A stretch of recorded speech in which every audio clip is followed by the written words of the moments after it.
Subscribe करें हमारे YouTube channel को और बेल आइकन को प्रेस करें हमारे लेटेस्ट वीडियोस को देखने के लिए।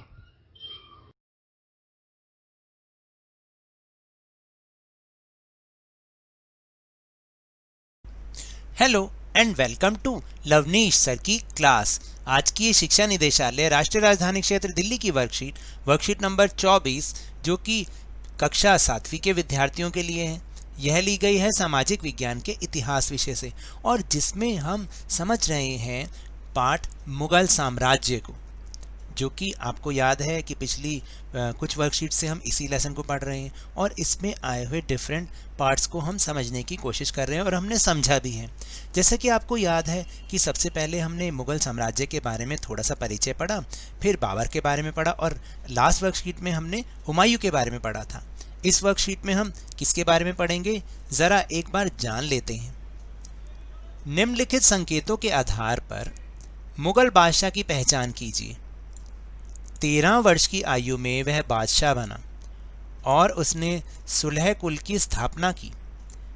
वह बैरम खां मेरे संरक्षक थे। अब आप बताइए कि किसकी बात हो रही है। तो आप अवश्य ही मुगल साम्राज्य की बात कर रहे हैं, ये ऐसे दिखाया गया है। आइए अब हम बादशाह अकबर के बारे में जानकारी प्राप्त करेंगे। बादशाह अकबर, आपने भी नाम सुना है ना, और फिर एक फिल्म भी तो आई थी जोधा अकबर, शायद आपने से बहुत सारे लोगों ने उसको देखा भी होगा। तो उससे हमें समझ में आता है कि अकबर जो है वो शायद इन सब से थोड़ा से अलग थे। उन्होंने जो है सुलह कुल की स्थापना की थी और उनकी जो नीतियां थी, उनके कार्य करने का ढंग था, वो आज भी याद किया जाता है मुगल बादशाहों में से। तो चलिए आज हम उन्हीं के बारे में बात करते हैं। शुरुआत करते हैं अपने वर्कशीट की और समझने की कोशिश करते हैं। तो सबसे पहले बात करते हैं अकबर के प्रमुख सैन्य अभियानों की, किस तरह से वो आगे ही बढ़ता गया और सबको अपने कब्जे में करता गया, सबको हराता चला गया। 1556 और 1570 के समय अकबर अपने संरक्षक बैरम खान और अपने घरेलू कर्मचारियों से स्वतंत्र हो गया। तो देखा आपने कि किस तरह से अब अकबर खुद जो है उनसे स्वतंत्र हो गया। फिर उसने सूरी और अन्य अफगानों, निकटवर्ती राज्यों मालवा और गोंडवाना तथा अपने सौतेले भाई मिर्ज़ा हाकिम और उज्बेगों के विद्रोह को दबाने के लिए सैन्य अभियान चलाए। फिर 1568 में सिसोदियों की राजधानी चित्तौड़ और 1569 में रणथंभोर पर कब्जा कर लिया। यानी उन्होंने क्या किया, अकबर ने क्या किया, जितने भी हमारे यहाँ पे रजवाड़े थे और जो राजपूत राजा थे उन पर उन्होंने कब्जा कर लिया। 1570 और 1585 के समय गुजरात के विरुद्ध सैनिक अभियान भी हुए। फिर उसके बाद क्या हुआ, 1585 से 1605 के समय अकबर के साम्राज्य का विस्तार हुआ और उत्तर पश्चिम में अभियान चलाए गए। सफ़ाविदों को हराकर कंधार पर कब्जा कर लिया गया। ये उत्तर पश्चिम का मतलब है जो पाकिस्तान वाला और अफगानिस्तान वाला हिस्सा है। तो सफ़ाविदों को हराकर कंधार पे कब्जा कर लिया गया और कश्मीर को भी जोड़ लिया गया। और फिर मिर्ज़ा हाकिम की मृत्यु के पश्चात तो काबुल को भी उसने अपने राज्य में मिला लिया। दक्कन में अभियानों की शुरुआत हुई। बरार, खानादेश और अहमदनगर के कुछ हिस्सों को भी राज्य में मिला लिया गया। तो आपने देखा कि किस तरह से पूरे भारत में अकबर ने अपना सैन्य अभियान चलाया, किस तरह से उत्तर भारत से होते होते फिर वो उत्तर पश्चिम भारत में भी गया और यहाँ तक कि उसने दक्षिण भारत में भी कई जगहों पर अपना कब्जा किया। तो ये थे अकबर के प्रमुख सैन्य अभियान। अब हम अकबर की प्रशासनिक नीति और उसकी धार्मिक नीति के बारे में भी चर्चा करेंगे। तो सबसे पहले जानते हैं अकबर की प्रशासनिक नीति कैसी थी, यानी उसका प्रशासन कैसा था, उसका राज्य कैसे चलता था। अबुल फजल द्वारा रचित अकबरनामा से अकबर के प्रशासन संबंधी जानकारी भी मिलती है। देखिए, अकबरनामा एक ऐसी किताब थी जो अकबर की कहानी थी और जिसे लिखा था उसी के 9 रत्नों में से एक अबुल फजल ने। क्या उसने जानकारी दी कि उसका प्रशासन कैसे चलता था। अकबर का साम्राज्य कई सूबों में बटा हुआ था। सूबों के प्रशासक सूबेदार कहलाते थे, जो राजनैतिक तथा सैनिक दोनों प्रकार की जिम्मेवारी निभाते थे। प्रत्येक प्रांत में एक वित्तीय अधिकारी भी होता था जो दीवान कहलाता था, यानी जो सबसे बड़ा था उस सूबे का मतलब होता है कि उसने अपने साम्राज्य को छोटे छोटे क्षेत्रों में बांट रखा था। हर क्षेत्र का एक मुख्य अधिकारी होता था जो सूबेदार कहलाता था। अब सूबेदार के अलावा वहाँ पर एक वित्तीय अधिकारी भी होता था, यानी जो रुपए पैसों की देखभाल से संबंधित निर्णय लेता था, उसको दीवान कहा जाता था। प्रशासन में सहायक अन्य अधिकारी भी थे, जैसे बख्शी कौन होता था? सैनिक वेतनाधिकारी, यानी जो सैनिकों को वेतन देता था। सदर यानी धार्मिक एवं धर्मार्थ किए जाने वाले कार्यों का मंत्री। फौजदार यानी सेना का नायक। और कोतवाल यानी नगर का पुलिस अधिकारी।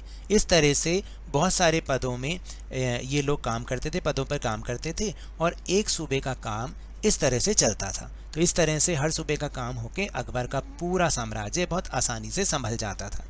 तो ये तो थी उसकी प्रशासनिक नीति, प्रशासन करने की नीति। अब धार्मिक नीति, यानी उसने धर्म के बारे में क्या नीतियां बनाई। अकबर ने सुलह कुल की नीति आरंभ की। सहिष्णुता यानी सहनशीलता की यह धारणा अपने अनुयायियों के मध्य भेदभाव नहीं करती। इसका केंद्र बिंदु था नीति शास्त्र की एक व्यवस्था जो सर्वत्र लागू की जा सकती थी, जिसमें केवल सच्चाई, न्याय, शांति पर ही बल दिया गया था। यानी अकबर ने एक ऐसी नीति, धार्मिक नीति चलाई थी जिसके मध्य भेदभाव नहीं था। यानी जो भी उसको मानता था, सुलह कुल नामक जो उसने धार्मिक नीति का आरंभ किया, उसमें कहीं पर भी कोई भेदभाव नहीं था। उसके जो मानने वाले थे ना, उनके बीच भेदभाव नहीं होता था। बस उनकी एक ही नीति थी, उसका जो केंद्र बिंदु ये था कि सच्चाई, न्याय और शांति। इसी पर ही अकबर की धार्मिक नीति बल देती थी, इसी के बारे में ही बताती थी। तो देखा आपने किस तरह से हमने अकबर के पहले सैन्य अभियानों के बारे में समझा, फिर उसका प्रशासन कैसे चलता था और उसकी धार्मिक नीति क्या थी। तो चलिए अब हम करते हैं एक क्रियाकलाप नंबर 1। अपने अध्यापक अथवा परिजनों की सहायता से अकबरनामा, मैंने समझाया था अकबरनामा जो अकबर की कहानी थी, अकबर के विषय में लिखी गई किताब। अकबरनामा एवं उसके जिल्दों में दिए गए विषयों में जानकारी एकत्र कीजिए। जिल्दों का मतलब है जैसे वॉल्यूम्स होते हैं ना, अलग अलग भाग होते हैं एक ही बुक के, तो यहाँ जिल्दों का मतलब वो है। तो हमें उसके बारे में कुछ पता करना है। तो चलिए एक बार हम थोड़ी सी जानकारी देख लेते हैं। इसके अलावा आप भी कुछ अपने आप से जानकारी एकत्र कर सकते हैं और अपने सर या मैम को इस वर्कशीट के साथ भेज सकते हैं। तो देखिए अकबरनामा के बारे में मैंने कुछ जानकारी एकत्र की है, वो आप इसको देख सकते हैं। अकबरनामा मुगल बादशाह अकबर के दरबारी विद्वान अबुल फजल द्वारा फारसी में लिखा गया इतिहास प्रसिद्ध ग्रंथ है, यानी अकबर की कहानी। अकबरनामा का शाब्दिक अर्थ है अकबर की कहानी। यह अकबर के शासनकाल में लिखा गया प्रामाणिक इतिहास ग्रंथ है। प्रामाणिक इतिहास ग्रंथ का मतलब है यानी इसमें जो बातें लिखी गई हैं वाकई वो ऐसी ही होती थी। अबुल फजल ने वर्ष 1590 से 1596 के बीच 3 खंडों में अकबरनामा लिखा। देखिए 3 घंटों में जो अभी हम बात कर रहे थे ना, जिल्द की बात कर रहे थे, तो वो 3 खंड यही थे।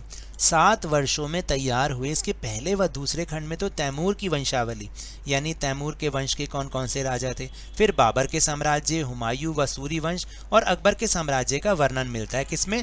पहले और दूसरे खंड में। वहीं तीसरे खंड में हिंदू विद्वान, कर प्रणाली, भूगोल, साम्राज्य और भारतीय कला व संस्कृति का वर्णन दिया गया है। इन 65 खंडों में 65 मुगल कालीन पेंटिंग्स भी शामिल हैं, कि जो उस समय की पेंटिंग्स थी वो भी इसमें शामिल हैं। तो ये कुछ छोटी सी जानकारी है। इसके अलावा आप भी और भी कहीं से इसको सर्च करके उसको इकट्ठा करके फिर अपने मैम को भेज सकते हैं, सर को भेज सकते हैं, या इसको भी भेजा जा सकता है। तो चलिए अब हम चलते हैं अपने प्रश्नोत्तर पर। निम्नलिखित प्रश्नों के उत्तर दीजिए। तो पहला प्रश्न है कि अकबर की धार्मिक नीति की विशेषताएं बताइए। तो देखिए ये रहा हमारा उत्तर नंबर 1। मैंने यहाँ पर इसको मार्क कर दिया है, आप इसमें से इसके पॉइंट बना के लिखिएगा। देखिए जो पहला पॉइंट है वो किस प्रकार है, तो ये है यहाँ पर, ये पहला पॉइंट, अकबर ने सुलह कुल की नीति का आरंभ किया, पहला पॉइंट। उसके बाद ये है दूसरा पॉइंट, सहनशीलता की ये धारणा अपने अनुयायियों के मध्य भेदभाव नहीं करती। और इसका जो तीसरा पॉइंट है वो ये है, इसका केंद्र बिंदु थी नीति शास्त्र की व्यवस्था जो सर्वत्र लागू की जा सकती थी, जिसमें केवल सच्चाई, न्याय और शांति पर ही बल दिया गया था। तो इस तरह से आपने इसको पॉइंट में लिखना है। आप चाहें तो केवल 2 ही पॉइंट लिख सकते हैं। फिर इसके बाद अब हम करते हैं अपना प्रश्न नंबर 2, अकबर के प्रशासन की विशेषताएं लिखिए। तो इसका उत्तर भी हमारी इसी वर्कशीट में ही है। तो ये है इसका आंसर। देखिए पहला पॉइंट जो बन सकता है वो बन सकता है साम्राज्य, अकबर का साम्राज्य कई सूबों में बटा हुआ था और सूबों के प्रशासक सूबेदार कहलाते थे, जो राजनीतिक और सैनिक दोनों प्रकार की जिम्मेदारी निभाते थे।